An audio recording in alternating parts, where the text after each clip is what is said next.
Bom, vamos para a parte final aqui então, que é a mais importante, que é a gente pegar absolutamente tudo que a gente viu até agora e juntar no parâmetro mais importante para descrever a simetria de um cristal, que é o grupo espacial de um dado cristal, tá? Na sequência a gente já vê aí de brinde que é essas tais dessas posições de Wyckoff, que tem tudo a ver com o grupo espacial, tá? Então, a gente viu essas coisas aí, os sete sistemas cristalinos, as operações de simetria, as redes de Bravel, os grupos pontuais, que vocês com certeza perceberam conexões entre elas. A gente junta tudo mesmo nos grupos espaciais. Então, aprendemos todo esse monte de coisa que está relacionado com simetria, né? E juntando tudo que a gente já viu até agora, a gente já consegue descrever mais da metade, um terço, vai, quase metade dos cristais, tá? De uma forma completa. Por quê? O que a gente tem que combinar? A gente viu as redes de Bravais, que elas falam de um cristal ter um centramento ou não ter um centramento, e a gente viu os grupos pontuais, né? Se você pensar só o grupo pontual, a gente viu os grupos pontuais do cúbico, mas ele não fala pra gente se a rede é centrada ou não é centrada. Então, os grupos pontuais, o primeiro grupo deles, que é o que a gente já tem total condição de entender, é basicamente a gente juntar e ver quais que são os centramentos, né? Fazer uma distributiva aí de todos os centramentos diferentes nos grupos espaciais. Tá? Tem alguns que não são possíveis, mas a gente termina aí com 73 possibilidades de fazer essa distributiva aí de diferentes tipos de centramento. Então tá aqui todos os centramentos possíveis que a gente viu para as redes de Bravais e distribuindo eles aí nos cúbicos, né? Nos que a gente viu que eram os cúbicos. Né? Cúbicos não, desculpa, nos grupos pontuais. Então, com isso, a gente chega nesses 72 grupos pontuais, espaciais, que tem essa cara aqui. Então, ela sempre vai ter uma letra primeiro, que é o centramento, e depois o grupo espacial vem na sequência. Né? Então, por exemplo, os do cúbico aqui, ó, esse FM3M é o grupo espacial do CFC. O IM3M é o grupo espacial do CCC. O PM3M é, por exemplo, o grupo espacial do cloreto de césio, por exemplo, vai ter esse grupo espacial, né? Aquele B2 que a gente viu lá atrás. Tá? Então, tá aí a simetria completa de vários cristais aí super importantes que a gente tem. Tá aí, então, informação do centramento seguida da informação da simetria, né? Que vai ditar pra gente, por exemplo, a forma da projeção estereográfica, né? Então, de novo, só completando a nossa tabela um pouco mais, então a gente não vai dar só o grupo pontual, a gente vai dar o grupo espacial inteiro, que inclui o centramento também, tá? Então vamos ver um exemplo de um cristal e entender o grupo pontual como um todo. Só com a informação de grupo pontual eu já consigo ter um monte de informação sobre o cristal. Então, por exemplo, vamos pegar esse cristal aqui, o alumínio cobre, tá? Esse cristal aqui eu falo para vocês, ele tem um grupo espacial C2 sobre M. Então, e com isso, o que isso significa na estrutura dele? Significa, então, vamos abrir aqui o VEST, está aqui o alumínio cobre, que a gente vai conseguir relacionar vários átomos que estão dentro dele. Então, quando a gente for dar a descrição, a gente não vai precisar falar todos eles. Como assim? Eu sei que ele é simetria 2 sobre M, então ele tem um eixo de rotação de ordem 2 e um espelho perpendicular a ele, é 2 sobre M, né? Então, cadê essas operações de simetria? Ele é monoclínico, então vocês conseguem ver aí o formato da célula unitária, né? A gente tem o ângulo aqui entre B e C é 90 graus. Esse ângulo aqui entre A e B, aqui, esse ângulo aqui é 90 graus, esse ângulo aqui é 90 graus, e esse ângulo aqui não é 90 graus, né? O entre A e C, o beta aí nesse caso aqui não é 90 graus. Então, eu lembro que, ó, eu tô falando para vocês que ele é C2 sobre M. Se ele é C, isso significa que ele está centrado na face C. Então, ó, tá aqui o eixo C, essa face de baixo aqui é a face C, percebe como ele é centrado na face C. A gente consegue ver. E não é só esse átomo que ele leva o centramento. Qualquer átomo, né, que eu pegar da minha rede, ele vai ter um outro átomo igual a ele, deslocado metade da célula unitária para cá e metade da célula unitária para lá. Por exemplo, vamos pegar esse. Se eu pegar esse átomo aqui e for meio célula unitária para baixo, meia célula unitária para o lado, eu vou cair nesse aqui. Então, esse átomo aqui está relacionado por esse. Então, se eu falar que esse átomo está aqui, eu não preciso falar que esse átomo está aqui. Ele já vai estar lá por tabela, aí, entre aspas. Esse átomo e esse estão relacionados pelo centramento. Então, eu vou meio para baixo, meio para o lado. E por aí vai, você consegue achar essa correlação para qualquer outro. Esse e esse, por aí vai, tá? A gente consegue representar e falar só metade dos átomos, né? Esse e esse, todos estão relacionados aí pela operação de centramento. Só isso? Não, ele também é 2 sobre m. Então, vamos achar primeiro o eixo de rotação de ordem 2. Ele está necessariamente paralelo ao B aqui. Vamos olhar, pensa, ele vai ter um aqui na borda, mas é mais fácil a gente visualizar um que está passando bem no centro aqui da célula. Então, imagina um eixo descendo aqui e cortando bem nesse átomo que eu marquei. Percebe como tudo desse cristal, se eu pegar e girar 180 graus, vai cair no mesmo lugar. Então, eu posso fazer essa rotação para vocês verem, mas fica mais legal, eu acho, que a gente olhar átomo por átomo. Por exemplo, pega esse átomo aqui, vamos rotacionar ele 180 graus em relação a esse ponto. Vou pegar, girar 180 graus, ele vai cair aqui.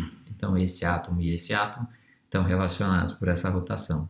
Esse átomo, giro 180 graus, e esse átomo e esse, e esse, e esse, e esse, e esse, e esse. Por aí vai. Tá? Então, eu tenho todas essa simplificação que essa operação de simetria aqui me dá. Tá? Não só isso, eu também tenho um espelho perpendicular a esse. Consigo ver ele como passando bem aqui pelo meio, tá, da célula unitária nessa direção. Então, percebe, esse átomo é um espelhamento desse, esse átomo é um espelhamento desse, esse átomo é um espelhamento desse, esse átomo é um espelhamento desse. Os que estão bem no plano, eles são espelhados nele mesmo, certo? Então, a gente tem algumas posições, se esse átomo está exatamente passando pela posição que a operação de simetria está acontecendo, a gente diz que ele está numa posição especial, né? Porque nesse caso não está simplificando tanto a minha representação, né? Nesse caso específico, se ele está em uma posição especial. Guarda esse nome que eu já volto para falar dessas posições especiais, tá? Então, por que eu estou mostrando tudo isso? Porque esse átomo, esse célula unitária que eu acabei de mostrar para vocês, ele tem um total de 20 átomos na célula unitária. Só que se eu falar para alguém, né, para a pessoa que for, que o grupo espacial dele é C, 2 sobre M, e der só essa lista de 6 átomos aqui, só 6, não preciso dar 20, eu dou só esses 6, todos os outros 14 saem por tabela. Então, percebe como eu simplifiquei de eu ter que falar 20 átomos, eu falei só 6, e de lambuja aí, né, de bônus, eu já dei um monte de informação sobre restrição de difração, que está aí no centramento C, tá? Restrição de geometria da célula unitária, e por aí vai. Então, olha como a minha representação está muito mais simples agora. Eu não preciso ficar olhando para a célula unitária e tentar entender onde o átomo está ou onde o outro átomo não está. Se uma pessoa quiser passar para outra um cristal e para outra conseguir reproduzir ele de forma completa, ela só precisa dar essas 3 coisas. O grupo espacial do cristal, o parâmetro de rede e quais que são os átomos únicos e quais que são as posições de Wyckoff dele, que é exatamente isso aqui, essa lista, né? A posição de Wyckoff é a posição de cada um desses átomos únicos, tá? Lembra que eu falei de posição especial agora há pouco? Eu falei, tem alguns átomos que estão numa posição especial. Que isso significa, tá? Então, de novo, a posição de Wyckoff são essas, né, posições equivalentes. Vamos pensar que eu coloco um átomo, né, nesse cristal que a gente acabou de ver, na posição 0, 0, 0. Vamos voltar aqui e pensar no que eu falei. Esse átomo aqui. Eu tenho um plano de espelho passando aqui no meio, eu tenho um plano de espelho passando por aqui. Eu tenho um eixo de rotação de ordem 2 passando por ele, eu tenho um espelho passando por ele. eu tenho um monte de operações de simetria passando por essa posição, tá? O que a posição de Wyckoff me dá? Ele fala assim, olha, uma outra forma de eu simplificar isso é eu dar essa tabela para vocês, que vai ter uma tabela para cada grupo espacial, que fala assim, para cada átomo que você tem aqui na sua lista, se você quiser achar os outros equivalentes, você faz isso aqui com as coordenadas. Então, vamos tentar fazer isso com o 000. Então, para cada átomo no 000, a primeira operação de simetria vai me dar um outro átomo na mesma posição. Essa é a identidade. Uma outra operação de simetria vai me dar um na posição menos x, menos y, menos e. Ou seja, para um átomo na posição 000, eu vou ter um outro átomo na posição 000. Então é o mesmo. Então percebe que a gente cai e volta no mesmo. Para um átomo na posição menos x, y, menos e, eu vou ter aí um átomo, na posição x, y, z, eu vou ter um átomo aí na posição menos x, y, menos e. Né? Então é o mesmo. O 4 vai dar um átomo de novo na mesma posição. O 5, esse vai dar diferente. Né? Para 1 na 000, eu vou ter um em meio, meio, 0. Percebe que essa aqui é a operação de centramento, o C. Né? Mas agora, o 6, o 7 e o 8, eu vou estar na mesma posição, que vai ser a meio, meio, 0. Né? Meio, meio, 0. Né? Então, esse átomo, sempre que eu colocar um átomo na posição 000, eu vou sempre ter dois átomos sendo inseridos na minha célula unitária. Vocês entenderam? Né? Por quê? Porque ele está em uma posição especial que, se toda a simetria faria com que um átomo, na posição mais genérica possível, por exemplo, testem com essa 2, é 0.2, 0.1, 0.1. Na hora que vocês aplicarem tudo isso aqui, vocês vão ver que se eu colocar um átomo na posição 0, 0.2, 0.1, 0.1, eu vou ter outros 7 átomos surgindo na célula unitária. Se eu colocar um átomo na posição 000, eu vou ter só 2 átomos aparecendo na célula unitária. Tá? Então, o símbolo de Wyckoff é sempre alguma coisa assim. A posição 000 ela é chamada, por exemplo, de posição 2A. Por que A? Porque é a primeira que foi escolhida lá. Tem uma tabela com todas essas posições. E 2 porque para um átomo que eu colocar nessa posição vão aparecer 2 na célula unitária. Tá, a posição 4i, eu sei que eu tenho 4 átomos que são derivados desse aqui. Tá? Então eu tenho um átomo nessa posição aqui, mas tem 4 outros que são derivados desse aqui, que eu consigo achar a posição deles por essa tabela. Tá? Esse aqui é a mesma coisa, são diferentes, né? Porque o x, o y e o z iniciais são diferentes.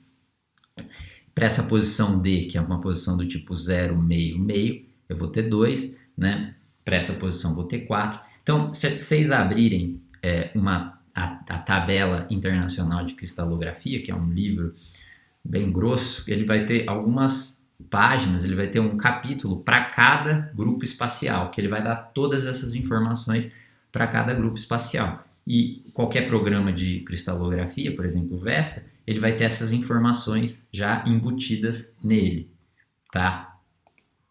Ó, então, se eu pegar aqui no Vesta, eu peguei aquela célula unitária e estou editando ela aqui agora.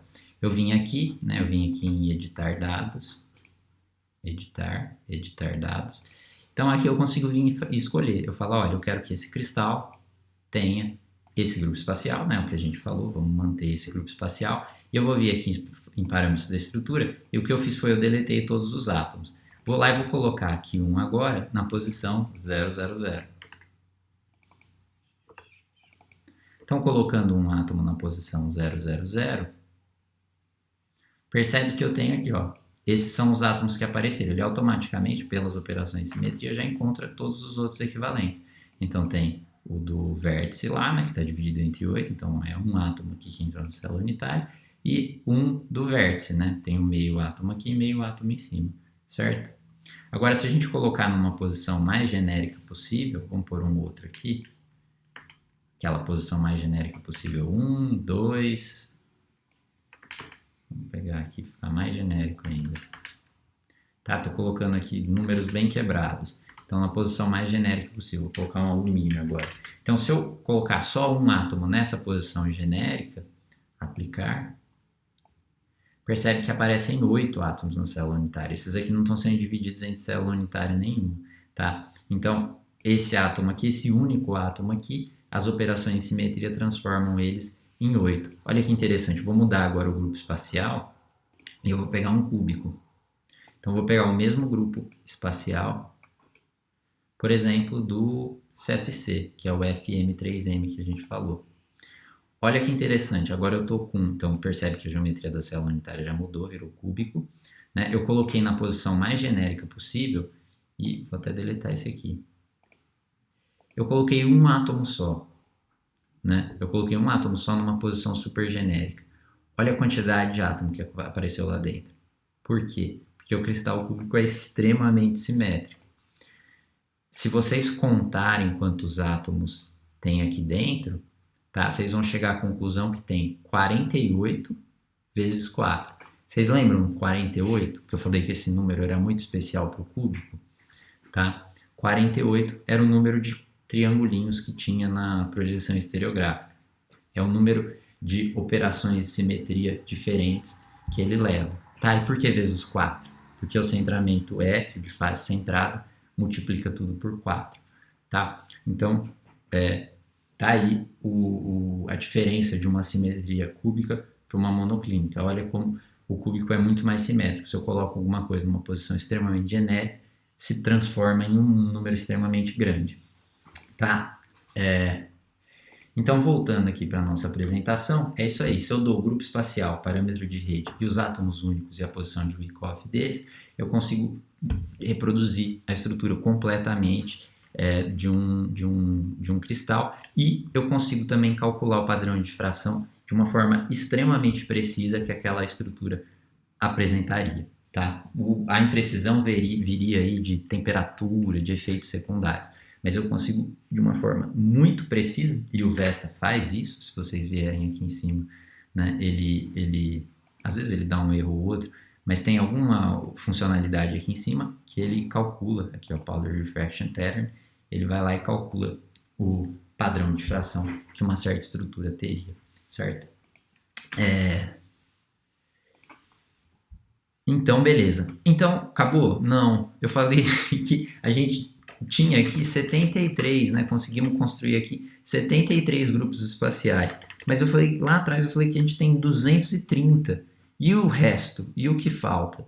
Eu vou dar só uma pincelada de como a gente chega nos 230. Lá atrás também eu falei que a gente tinha algumas outras operações de simetria adicionais que a gente não tinha falado. São elas, os eixos parafuso e os planos de deslizamento. Isso não tem nada a ver com discordância. Essas operações elas são super características de cristais, tá? Elas não têm objetos, elas só existem em cristais. E só para vocês entenderem o que ela é a gente pegar uma operação de simetria que a gente já conhece e adicionar uma translação de menos do que um vetor da célula unitária. Tá? Então, por exemplo, o que seria um plano de deslizamento? Seria seria como a gente pegar um átomo que está nessa posição e adicionar um outro que está nessa posição. Então, o que a gente fez aqui? Esse aqui está na parte de cima do plano, esse aqui está na parte de baixo. A gente fez um deslizamento aqui, ó. A gente pegou esse carrinho aqui, esse trenzinho, fez ele andar para baixo aqui, meio lado da célula unitária, e espelhou ele em relação ao plano da tela, tá? Então, isso vai transformar isso que era um plano de espelho, ele não é um plano de espelho mais, agora ele virou um plano de deslizamento do tipo A, e ele está na região C. Então não se preocupem muito com a nomenclatura, mas se vocês olharem esse A aqui, se aqui aparecer alguma coisa que não é um M e não é um número, for A, B, C, tá aqui, N, D ou E, isso são tudo planos de deslizamento, ou seja, é como se fosse um irmão de um plano de espelho, tá? Ele vai ser uma variaçãozinha do plano de espelho. Então esse é um tipo, plano de deslizamento. E o outro é um eixo parafuso. E esse está presente o plano de espelho também está, mas o eixo parafuso também está presente, por exemplo, no HCP. Essas duas operações, o grupo espacial, a gente não falou ainda do grupo espacial do HCP, está aqui, ele é P63 sobre MMC. Tá? Então ele é o derivado do P6 sobre MMM. Só que ele não tem um eixo 6 normal, tá? Se vocês olharem, e eu não sei se vocês vão conseguir enxergar isso aqui de forma clara, os átomos aqui ao redor desse eixo parafuso, eles estão relacionados por por exemplo, olha esse átomo aqui, ele está relacionado com esse e esse por uma rotação de 1/6, tá? Então ele saiu daqui, veio aqui onde está essa base vermelhinha aqui, com uma translação para cima, tá? Então é como se você gira e sobe um pouquinho, gira e sobe um pouquinho. O 3 aqui, ele significa que a translação é de 3/6, então é de meia célula unitária. Então a gente está pegando esse átomo aqui, rotacionando ele em 1/6 de volta e transladando 3/6, meia célula unitária para cima. Tá? Então é quase um eixo 6, ele é um eixo 6,3. E o último plano de espelho aqui do hexagonal, ele também não é bem um plano de espelho, ele é um plano de espelho com uma translação, tá? Então ele é o grupo espacial do HCP é P63/MMC.